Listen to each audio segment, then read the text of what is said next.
Vous écoutez un balado. Ici Radio-Canada Première. Aujourd'hui, Charles nous parle du budget du Québec, Barbara nous parle du procès de Nathalie Normando et moi, je vérifie les affirmations de Guillaume Lepage, François Legault et Marc Cassivi. Bienvenue à Si j'ai bien compris, épisode 8.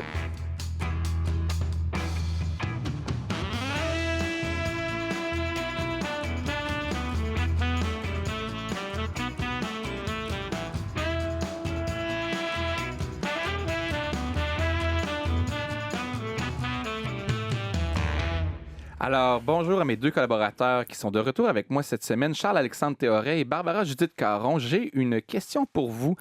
Ça commence raide. Oui. Vous étiez où? Vous étiez... ça fait 2 semaines, vous n'étiez pas là. Vous étiez où? On a des vies, monsieur. Ben oui, On fait pas juste attendre ici que les micros s'allument là, dans un coin avec des balais. Mais vous faisiez quoi? Moi, j'étais en Floride. C'est vrai? Oui. Mais ça paraît pas. Ben, quand même. Vous étiez, vous arrivez C'est de la Floride- 60, vous arrivez- hein, c'est ça? C'est la 60, oui. Non, mais t'arrives de Floride pour de vrai? Oui, pour vrai. Ah, des vacances en Floride. Et toi, Barbara? Moi, Louis, tu sais qu'on peut me trouver 23 heures sur 24 à mon bureau chez Urbania. OK. Bon, c'est ça que tu faisais. Bon, ça a l'air plus fun d'être en Floride. Vraiment. Mais si ça paraît pas, je suis un peu déçu. Hein. J'étais allé à une fête d'enfants la semaine dernière avec mes filles, puis là, ils avaient un petit bronzage, puis la mère qui dit OK, vous revenez de Floride, je pensais qu'elles étaient sales. Là, Est-ce qu'elle a dit ça? Elle a pour de vraiment vrai? dit ça. Fait que là, je suis comme. En 2018, on dit pas aux gens qui sont foncés qu'ils sont sales. Hein? On dit plus ça. Non, On a arrêté. c'est vrai aussi. Moi, j'ai arrêté j'avais- en 2015 de dire ça. Quand je suis parti du Saguenay. J'aurais dû arrêter avant. Alors, on commence en fait par un petit tour de l'actualité de choses dont on ne parlera pas cette semaine. Alors, bouh. commençons par exemple par Roseanne. Roseanne, est-ce que vous connaissez la série américaine Roseanne? La comédienne, l'humoriste? Oui, la Roseanne comédienne Barr. humoriste, exactement, Ouais. qui a une série qui est de retour en fait en ondes après 20 ans d'absence, qui est en train de créer une commotion aux États-Unis parce que le personnage principal dans la série est une personne conservatrice qui a voté pour Donald Trump. Elle le dit d'entrée de jeu dans l'émission. Et c'est vrai qu'on n'est pas habitué de parler de politique dans nos séries. Au Québec, on le fait très peu. Puis les électeurs de Trump, on les voit pas à la télé américaine. Non, on les dans voit la pas. fiction, là, c'est Et, intéressant. et ici, justement, on ne sait pas Timé. Timé votait pour qui, selon vous? On C'est un sac de poubelle, sans doute. On ne sait pas. Hein, Damien, dans Fugueuse, est-ce qu'il vote libéral? Il doit s'abstenir. Moi, je crois que Damien vote libéral parce qu'il te fait passer un dur moment, puis après ça, il te couvre de cadeaux. Est-ce qu'on voit la référence au budget? Non. On y C'est reviendra. intelligent, hein? Astucieux. Une autre chose dont on ne parlera pas aujourd'hui, cette nouvelle comme quoi 700 Hells Angels vont se réunir cet été au Québec, ce qui fera de ce rassemblement le 2e plus grand rassemblement de criminels cet été au Québec, après le G7 à Charlevoix où 12 000 personnes sont attendues. On ne parlera pas non plus de la théorie du 2e tireur à la mosquée de Québec. Avez-vous déjà entendu parler de cette théorie? Ben oui, on lit la section commentaires du Journal de Montréal, nous aussi. Là. Oui, on voit beaucoup de gens qui pensent qu'il y aurait un 2e tireur. On peut d'ailleurs aller écouter un extrait d'une vidéo qui circule énormément sur YouTube. Écoutons ça. Donc, attentat à Québec, dans une mosquée. Au départ, les médias nous disaient qu'il était 2. Oui. Hein? Puis par la suite, ça a fini que lui... Il est tout seul là-dedans. Là. C'est la gestion du silence aussi dans les phrases. C'est attentat L'efficacité, hein? à Québec. Oui, 30 000 visionnements pour cette vidéo-là. Je ne peux pas nommer le nom de la personne parce qu'il est un peu anonyme sur les réseaux sociaux. C'est une personne qui fait des vidéos de conspirationnistes. Normalement, ça reste dans ces genres d'environnements-là, ces conspirations-là, mais des fois, il y a des personnalités publiques qui se prononcent aussi là-dessus. Par exemple, Dominique Moret, l'animateur de radio Dominique Moret, qui disait mercredi sur son Facebook, qui écrivait « On ne saura probablement jamais s'il y avait un 2e tireur ». Tu vois, je viens de maîtriser le silence un peu. Là. J'ai essayé de... Dominique, Tu l'as habillé d'un soupir, mais quand même, on est presque là. J'ai le goût de dire, Dominique, reste avec nous. Là. Dominique, reste... On le sait. On le sait qu'il n'y a pas de 2e tireur. Si vous faites des recherches un peu sur les réseaux, sur Internet, vous allez découvrir l'histoire. Il y a eu des témoignages contradictoires au début, la soirée de l'événement, mais la police a rectifié dès le lendemain. Il n'avait qu'un seul tireur ce soir-là. Bon, mais de toute façon, on n'en parlera pas. Charles-Alexandre, vous vous êtes penché sur le budget. L'avez-vous lu au complet? Êtes-vous pas bien? Non, Ça vous va avez pas? lu. Non, j'ai 2 Charles jeunes Alexandre, enfants à t'as la vu une maison et une job à temps plein. Il y a une petite bouffée de chaleur quand même. Non, mais puis le budget, moi, j'ai vu à la télévision, à un moment donné, il y avait un journaliste qui avait tenu un tout petit fascicule. Puis là, j'ai compris que c'était le résumé. Puis après ça, j'ai vu la brique. La J'ai fait, Bible. eh là là, Je c'est- pense c'est pas que quelque les chose. gens non plus l'aient lu, mais ça les empêche pas d'avoir une opinion sur le budget. On peut d'ailleurs aller en écouter un extrait de ce que les gens de la rue ont pensé de ça. Qu'est-ce que vous avez retenu du budget qui a été dévoilé cette semaine? Je veux qu'il va y avoir plus de budget pour l'éducation, pour les hôpitaux, des frais de garde pour les enfants, je pense. En tout cas, c'est les grandes lignes que j'ai retenues. Là. De ce que j'ai compris, il a fait des coupures, il a accumulé de l'argent avec les coupures, puis là, il décide d'en redonner une petite partie parce que les élections approchent. J'ai seulement retenu que les libéraux ont retenu l'argent pendant plusieurs années, puis c'est maintenant qu'ils le relâchent. Pourquoi est-ce qu'ils ont tout simplement pas décidé de payer la dette? C'est un petit peu bizarre, mais à la fin, c'est comme toujours, ça arrive la même chose. À l'approche des élections, il y a toujours des bonbons qui vont être distribués. Alors, Charles a lu le résumé que les journalistes ont fait du résumé du budget. Il va nous en faire un résumé. On va vraiment avoir le substantifique Ça moelle tient dans un du budget, post-it, je l'État. pense. Oui.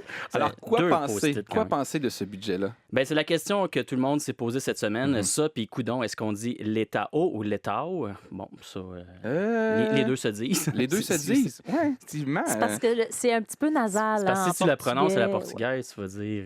Les taons. L'État haut. Ça fait asiatique un peu. Non. Non? Ah bon? Puis si tu francises, tu peux dire l'État haut. Ça se dit très bien. Donc voilà, ça c'est réglé. Oup, on passe à autre chose. On passe à autre chose. Donc, mais si on veut résumer le budget en 2 phrases pour quelqu'un qui n'aurait rien vu passer, disons que c'est un budget, comme le disaient les gens dans le Vox Pop, qui augmente considérablement les dépenses du gouvernement après des années de vache maigre. Puis que c'est pas mal, selon les analystes, tous les Québécois qui vont en profiter. Donc il y a des choses là-dedans pour les aînés, les jeunes, les familles, les chauffeurs de taxi, les acheteurs d'une première maison, les autochtones, les groupes communautaires, les professeurs, les infirmières, les travailleurs plus âgés, les usagers du transport en commun, les PME, la presse écrite, les musées. Il y a même de l'argent pour les requins, Louis. Non, Louis, pas les requins de la finance. Là. Oh! Je vous vois venir. Quoique, mais les vrais requins, là, ceux qui nagent dans l'eau et qui mangent les enfants qui ne mettent pas de crème solaire. Je vous ai dit que je revenais d'une semaine de vacances en Floride. Il est là le lien. Donc, les requins, donc, parce que le gouvernement va donner 50 millions à l'Aquarium de Québec pour la création d'un pavillon des prédateurs. Donc, qui va accueillir des requins, des piranhas, des barracudas et même peut-être Gilbert Rozon, qui sait. Alors, il y en a pour tout le monde. Alors, tout le monde devrait être content. Ben oui, écoute, moi, est-ce que c'est un bon budget, oui ou non? Je sais pas. Moi, je suis pas économiste, je suis pas fiscaliste, donc je me suis tourné vers un panel d'experts, ceux de la Joute, pour répondre à cette question. Oui. Donc, Caroline Saint-Hilaire, elle, l'ancienne mairesse de Longueuil, a donné un B-. Luc Lavoie, un A, et Bernard Drainville, un A-. Si on fait la moyenne de tout ça, ça donne évidemment une moyenne de B+. Ouais. Ce qui est pas mal, franchement. Oui. Puis moi, de savoir que 2 péquistes trouvent qu'un ministre libéral a fait un bon budget, ben ça me convainc amplement. Pas besoin d'aller voir ailleurs. Évidemment, à Québec, il y a les partis d'opposition, là, ceux qu'on appelle les maudits chialeux, qui ont tous sous-entendu que c'était un budget bassement électoraliste, que la hausse des dépenses, ce n'est qu'un feu d'artifice pour distraire les électeurs. Est-ce qu'on peut convenir que c'est probablement ça quand même? C'est ça. Là. Moi, je vous entends venir Encore? avec votre question. Ben mais oui, là, j'en ai Charles, des questions, j'en ai tellement. Barbara et Louis, là, vous arrivez. Mais là, Charles, est-ce que c'est vrai? Est-ce que c'est un budget électoraliste? Ce à quoi je réponds évidemment, tu parles d'une question niaiseuse. Évidemment que c'est un budget électoraliste. C'est mon genre de poser des questions niaiseuses. Pour vrai, vous m'épuisez tellement, là, tous les deux. Là. C'est lourd, venez ici. Baisser les impôts ou augmenter les dépenses, comme dans ce cas-ci, avant une élection, c'est toujours un bon vieux truc qui marche toujours. Et on comprend le cynisme des gens parce que ça fait plusieurs années qu'on nous répète qu'on n'a pas beaucoup d'argent, qu'on est pauvre, qu'il manque... qu'il faut se serrer la ceinture, Oui, hein? qu'on est en période d'austérité, donc on peut se demander, elle vient d'où cet argent-là? Donc, il y a le fonds on va piger dans la réserve de stabilisation. Là, ça, c'est la fameuse sacoche de Monique Jérôme Forget. Je me souviens un peu de cette notion-là. Ouais, voilà, ouais. l'espèce de petite, le bas de laine, le petit argent qu'on cache sous le matelas en cas d'un moment difficile. Là, Carlos Letao, lui, est optimiste, donc il pige là-dedans. Donc là, les partis d'opposition, évidemment, disent qu'on pige dans le bas de laine pour financer le party. Mais c'est vrai, mais il n'y a pas juste ça. Il y a aussi, pour vrai, la croissance de l'économie québécoise en Amérique du Nord. L'économie va bien en ce moment au Canada et au Québec. L'économie va bien. On misait sur une croissance de 1,7 % l'année dernière. Finalement, on est à 3 % d'augmentation du PIB. Ça ne veut pas dire grand-chose, mais je pense que c'est des bonnes nouvelles. J'allais dire quand l'appétit va, tout va, mais ça n'a rien à voir. Quand le PIB va, tout va. Tout va. Donc, Oui. disons que le timing est bon pour les libéraux quand même. Alors, j'en ai une question. Pourquoi hausser les dépenses comme ça à la veille d'une élection? Ben, c'est la question que s'est posée cette semaine plusieurs personnes, dont notre ami Gérald Filion. Qui, lui, ne ici, pose dans le pas Bon. des questions niaiseuses. Vraiment pas. Oui. Ça, c'est un fin finot, un fin renard. Donc, lui, il s'est demandé comment les contribuables peuvent comprendre l'état réel des finances publiques quand, dans une année, on dit, justement, comme on disait tantôt, qu'on court à la catastrophe, puis que 2 ans plus tard, on fait une des plus hausses de dépenses de l'histoire du Québec. D'où le cynisme un peu des Ça alimente, électeurs. Oui. ça alimente le cynisme. On se demande de passer de 1,1 à 6,5 en 2 ans d'augmentation des dépenses. C'est quoi la logique? Bien, moi, j'ai la réponse. La logique, c'est la tradition et le sens de la fête, Gérald. Le sens de la fête. Oui. Pourquoi est-ce qu'on donne des cadeaux à Noël et des chocolats à Pâques? Parce que c'est comme ça, Gérald. Parce qu'on veut être réinvité Aussi. au prochain Noël. Et les élections, si on y pense, c'est un peu la fête de la démocratie. Ça serait un peu niaiseux d'arriver les mains vides. Hein? Et là. Pour vrai, moi, quand j'entends des rabat-joie comme Gérald Filion, Ouais. en tant que jeune père de famille, là, ça me fait juste... Je me dis ça, là, c'est le genre de gars qui passe la soirée d'Halloween dans son salon, les lumières fermées, pour pas donner de bonbons. Mais vous préféreriez aller dans un party avec Carlos Letang ou Gérald Filion? Carlos. Qui a les plus beaux souliers? Parce qu'on sait qu'il y a une tradition d'annoncer... Quand on annonce un budget, il y a toujours une tradition de porter... On achète des nouveaux souliers. Puis Puis là- ça, j'ai fait des recherches là-dessus. Je me dis ça pourrait être intéressant, mais de voir d'où ça vient cette tradition-là. Le savez-vous? Ben oui, ça vient de nulle part. C'est juste qu'en 1960, le ministre des Finances a décidé de s'acheter des nouveaux souliers. Puis après ça, ses successeurs ont pris cette habitude-là. Mais ce qui est intéressant, c'est qu'il y a toujours un message qu'on envoie avec les souliers qu'on achète. Comme par exemple, Paul Martin, dans les années 2000, lui achetait des bottes de construction pour montrer qu'on partait dans des nouveaux chantiers. Il y avait Raymond Bachand, lui, qui préférait refaire semeler ses chaussures puis acheter des nouveaux lacets plutôt que d'acheter des nouveaux souliers pour montrer qu'on était en période d'austérité. Donc, il y a toujours... Et Là, vous? cette année, Carlos, lui, a décidé de commander en ligne chez Aldo. On le comprend pour ceux qui sont déjà allés chez Aldo tout un party dernièrement. à Là, mémoire, dealer des souliers avec du technotronique dans le tapis. C'est vrai, là, c'est- ça donne pas le goût. Tu vas en ligne. Mais vous portez quoi en ce moment, là, en terminant? Moi, j'ai toujours mes bonnes vieilles bottes d'hiver caoutchoutées, là, avec des trous dedans. Attendez Pour que vrai, j'aille je suis pas voir mélo. sous la table. Là. Désolé de m'éloigner du micro. Effectivement, c'est des grosses bottes d'hiver. Des belles bottes de pluie. Merci, Charles. Merci de nous avoir aidé Merci, à Louis. comprendre. Alors, comme deuxième sujet aujourd'hui, on va parler du procès de Nathalie Normando. Ben oui. C'est quelque chose que... ça fait plusieurs années qu'on en parle. C'est un procès qu'on attend. C'est un procès qui a eu des rebondissements. Mais juste avant, allons écouter un extrait de la journaliste Alexandra Duval, lundi 26 mars, qui nous explique bien la complexité de ce procès-là. Il y a 6 co-accusés, 11 infractions différentes qui se passent sur une période dans le temps de 13 ans quand même. La preuve, elle est extrêmement volumineuse. Écoutez, on parle de 300 pièces. Il y aura de nombreux témoins qui seront entendus ici. On parle de 50 civils, de 54 policiers, policières. Heureusement, elle les a pas tous nommés, parce que ça pourrait être long. Mais justement, c'est un procès assez complexe. Mais pourquoi on en parle plus particulièrement cette semaine? Bien, particulièrement parce que il y a 2 choses. La première, c'est qu'on a beaucoup parlé dans les derniers jours de toute la question autour des journalistes, Marie-Maude Denis, entre autres, qui pourraient être obligés de témoigner pendant le procès et dévoiler ses sources, entre autres.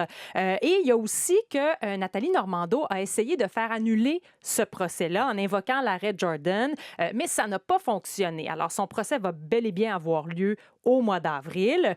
Juste pour faire un petit Oui, rappel... sur l'arrêt là, Jordan, le peut-être. Moi, c'était mon fameux- Backstreet Boy préféré. Mais c'est Ouais. ce que Il y a je veux dire de belles là-dessus. chaussures aussi. Oui, c'est belles peut-être ce qu'elle a chaussures. dit, puis c'est peut-être pour ça que ça n'a pas été retenu aussi. Hein? Non, mais pour faire ça très court, c'est un arrêt de la Cour suprême du Canada qui va limiter la durée des procédures judiciaires. Donc, l'idée, c'est qu'à un moment donné, il faut statuer. Un accusé ne peut pas rester comme ça dans le flou sur ce qui va se passer avec lui, Pour coupable ou respecter non ses coupable. droits, en oui, fait. c'est ça. Ouais. Donc, sur une durée durée là, illimitée qui peut faire plusieurs années. Donc, on parle de... on établit à peu près à 18 mois la durée totale d'un procès en cour provinciale, 30 mois pour les cours supérieures. Et pourquoi ça lui a été refusé? Bien, le juge a estimé dans ce cas-ci que le délai de, je pense, c'est 25 mois et 19 jours là, entre le dépôt Vous des pensez accusations. ou c'est clair? Parce Ben que non, c'est assez je le précis. sais, Ouais. je l'ai noté. Ouais. Ça donc- sort ça de même. Je Oui, le oui, je crois sais. que c'est... J'hésitais 17, 19. J'ai choisi 19. Non, mais c'est ça. Et ça, c'est la durée vraiment entre le dépôt des accusations jusqu'à la conclusion là, vraiment réelle où, bon, c'est anticipé de la preuve au procès. Donc, estimé que ce délai-là était raisonnable. Donc, ce qu'on dit en gros, Malheureusement c'est pour que... elle et heureusement pour nous. Ben oui, parce qu'on veut, Oui, aller au on bout veut. de cette histoire-là. Et en gros, ben c'est ça. Ce que le juge nous dit, c'est que c'est normal que ça prenne du temps. Là, c'est un procès complexe, pas une commande de service à l'auto. Là. Voilà. Ça se peut. Faisons un petit retour en arrière, peut-être expliquer qui est Nathalie Normando. Alors, Nathalie Normando, elle a été entre 2007 et 2011 la vice-première ministre du Québec, donc la numéro 2 sous Jean Charest. Mais elle a commencé sa carrière politique en politique active là, bien avant ça, dans les années 90, comme mairesse de Maria, en Gaspésie, son village natal. Ça, je savais Alors, ça, ça, c'est tout près de Saint-Siméon. En fait, c'est à peu près, là, si on prend partez du parc de la Gaspésie, puis faites une ligne droite au sud, c'est à peu près dans ce coin-là. C'est à 1 heure de Bonaventure. Et là, j'ai les yeux fermés, j'essaie de visualiser. C'est Là. entre Moncton et Montréal. Merci, Charles. Entre Moncton et Montréal, comme je Quelque chantais. part. Mais il y a un outil, Oui. il y a un outil formidable qui s'appelle Google Maps. Oui. Et C'est un très privilège. utile, très elle, utile, oui. elle a été politicienne municipale pour Voilà. ensuite se présenter. c'est ça, comme députée pour le Parti libéral du Québec dans Bonaventure en 98. Elle a gagné. Elle a été réélue en 2003, 2007, 2008. Elle a occupé plusieurs ministères, dont les affaires municipales, ressources naturelles aussi. Quelqu'un d'important dans le cabinet de, Ben, quand de Jean même, Charest, oui. hein. Et puis, elle est devenue par la suite, évidemment, animatrice de radio. Puis, elle est connue aussi, là, si on veut y aller dans la fantaisie et la paillette. Elle est connue pour son petit côte de cuir, Ah, oui. comme on dit. Là, C'est la femme chat de la politique. Pour de vrai, elle est Ah, connue ouais, ouais. pour ça. Ben oui. Parce que je sais que j'ai vu ça dans la recherche. Moi, je me souvenais pas qu'elle portait du cuir. Là, ça Ouais. m'avait pas marqué à ce point. Ah, Moi, ça m'a marqué parce que je l'ai déjà rencontrée à l'époque. Je travaillais avec Christiane Charette, puis elle était venue en studio, puis c'est ce qui m'avait... Elle avait de la tête aux pieds du cuir, là. C'était quelque chose. Non, t'es en Notre mars, réalisateur se prend la tête en ce moment. Revenons un peu plus C'est ça. sérieux. Elle a De été quoi elle arrêtée. était accusée? Bon. D'abord, elle a été arrêtée en mars 2016 avec 6 autres personnes suite à une longue enquête de l'UPAC. Et les accusations qui ont été portées, bon, il y en a plusieurs, là, bon, notamment fraude envers le gouvernement, corruption, abus de confiance dans une affaire de financement politique illégal, bon, d'octroi de contrats publics aussi. Tout ça est assez complexe. Oui, là, et hein. moi, j'ai fait l'exercice. Dans Et une autre pareil. vie, j'ai fait des études en droit. Oui. Et j'avais encore à la maison mon code criminel de poche 2002. C'est ouais. très gros, hein? C'est un code criminel de poche, mais honnêtement, c'est assez énorme quand même. hein. Avec plein de post-it, on dirait un hérisson punk, là, genre. Je voulais faire un certificat en droit. J'ai fait un certificat en post-it, Oui, Charles-Alex. c'est réussi. Et donc, c'est ça. Et Vous êtes allé faire des recherches pour comprendre un peu de quoi il était Ben, question. quelles Fraude étaient les envers le accusations? gouvernement, abus de Ben, confiance. c'est ça. C'est parce que c'est pas vraiment un très bon livre de définition, Non. un code criminel. Fait que j'ai lâché prise. Je l'ai amené juste pour flasher. Bon. Mais Mais en- êtes-vous capable de nous donner des exemples Ben, un peu pour c'est qu'on ça. comprenne qu'est-ce que c'est là, C'est de ça. manière En simple? gros, là, si on résume, c'est que il y a deux camps dans cette histoire-là. Il y a ceux qui sont liés, bon, qui sont plus près du pouvoir ou carrément en poste, dont Nathalie Les Normando. politiciens. Il y a donc, quand je dis deux camps, c'est que d'un côté, des gens près du pouvoir ou au pouvoir, et de l'autre côté, c'est beaucoup des gens qui sont liés à la firme de génie conseil Roche. Donc, Donc, il y a les donneurs d'ouvrages, Ben, puis il y a c'est ceux ça. qui veulent ces jobs-là. Et donc, ce qu'on dit finalement, c'est bon, ben donne-moi un cadeau ou finance mon parti et en contrepartie, je te donnerai une subvention où je vais t'octroyer un contrat public. Et ça, c'est criminel et c'est passible de prison? C'est mal. Et on a un exemple ici là, de ce qui aurait pu se passer, c'est que Roche aurait obtenu, par exemple, une portion vraiment disproportionnée des subventions du ministère des Affaires municipales lorsque Mme Normando était à la tête du ministère. Et en retour, Roche aurait, entre autres, utilisé des prête-noms là, pour financer le Parti libéral. Donc ça, c'est un exemple de ce qui aurait pu se passer et qui reste évidemment à prouver. Et ce que répond Mme Normando à tout ça, c'est que, ben elle dit, si ça s'est fait, tout ça s'est fait à mon insu du ministère et de la ministre que j'étais à cette époque-là. Elle jure qu'elle a toujours mis un mur entre elle et ceux qui venaient, par exemple, aux activités de financement pour tenter d'obtenir des informations de son son ministère. Elle dit aussi qu'il n'y a jamais eu de retour d'ascenseur. Évidemment, ben là, ça, c'est en 4 lignes. Je présume qu'au procès, elle va en dire un peu plus, là. Mais c'est ça, c'est un peu ça l'idée. Donc, c'est comme ça qu'elle se défend. Et pourquoi c'est si long? Parce que pourquoi...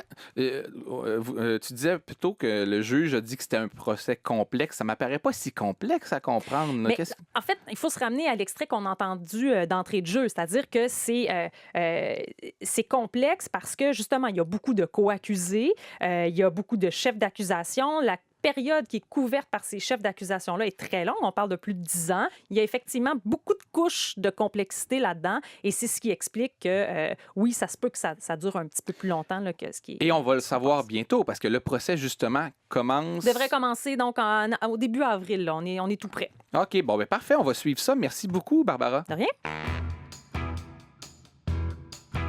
Maintenant, c'est le moment où je corrige des personnalités publiques qui ont affirmé des choses sur les réseaux sociaux ou bien dans des tribunes médiatiques et j'appelle ça la correction de la semaine. Mercredi matin, à l'émission de Paul Arcand, François Legault déclarait que les salaires au Québec n'augmentent pas. Allons écouter un extrait.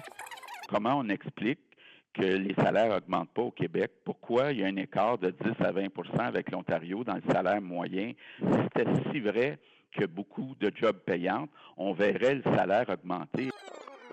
Alors, François a raison sur un point. Il est vrai que le salaire moyen est plus bas ici au Québec que dans le reste du Canada, surtout en Ontario. Par contre, il a tort sur le fait que les salaires n'ont pas augmenté. Selon Statistique Canada, en 2017, c'est au Québec que les salaires ont le plus augmenté dans tout le Canada. C'était aussi le cas en 2016.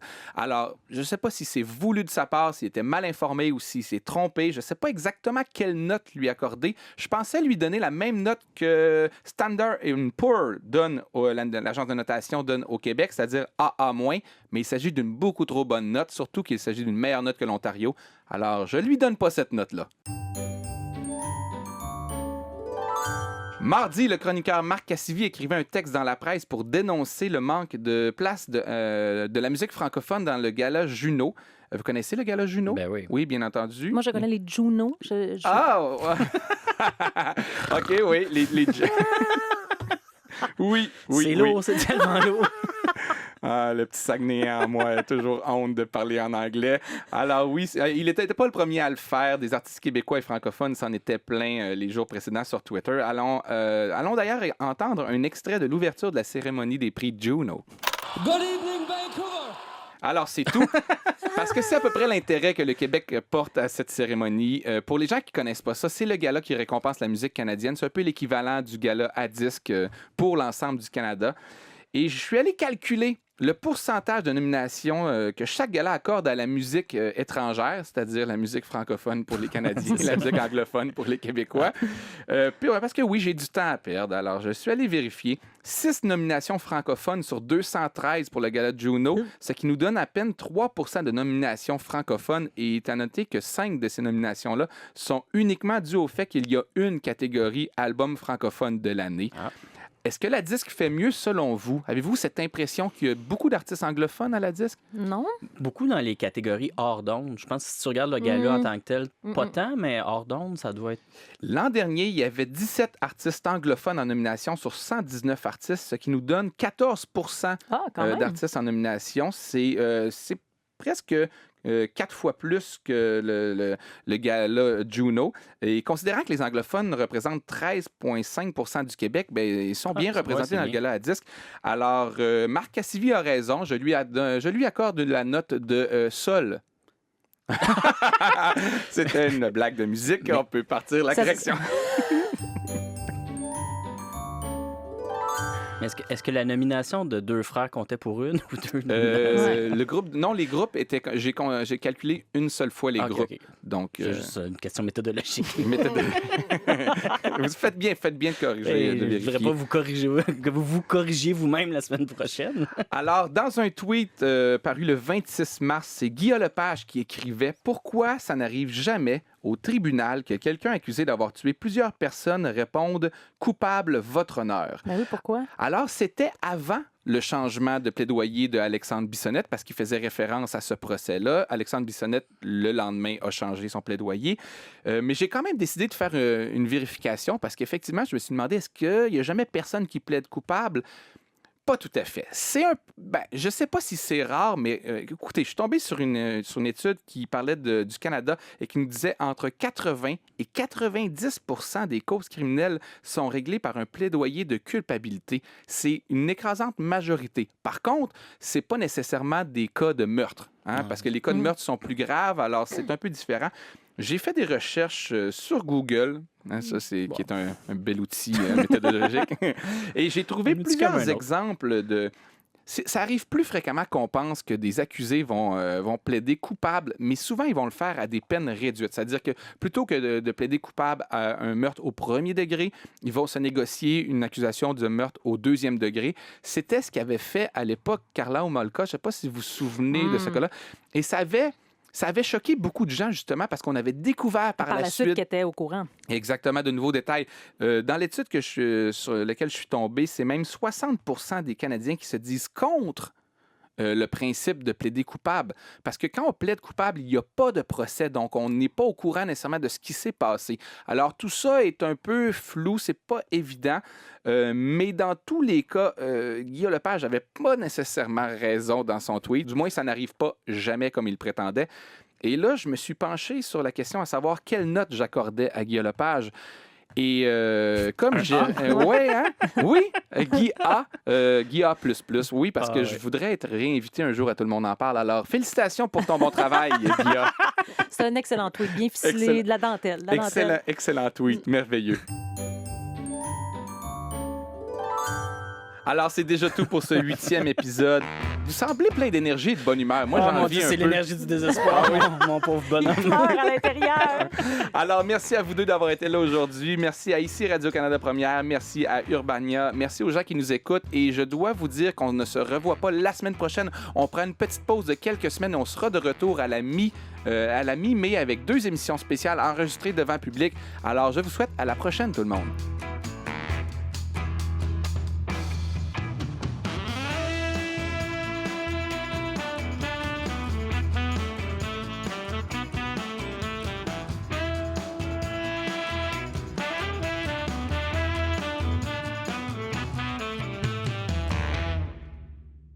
Vous avez aimé ce balado? Découvrez-en plus sur notre application mobile et au radiocanada.ca/balado.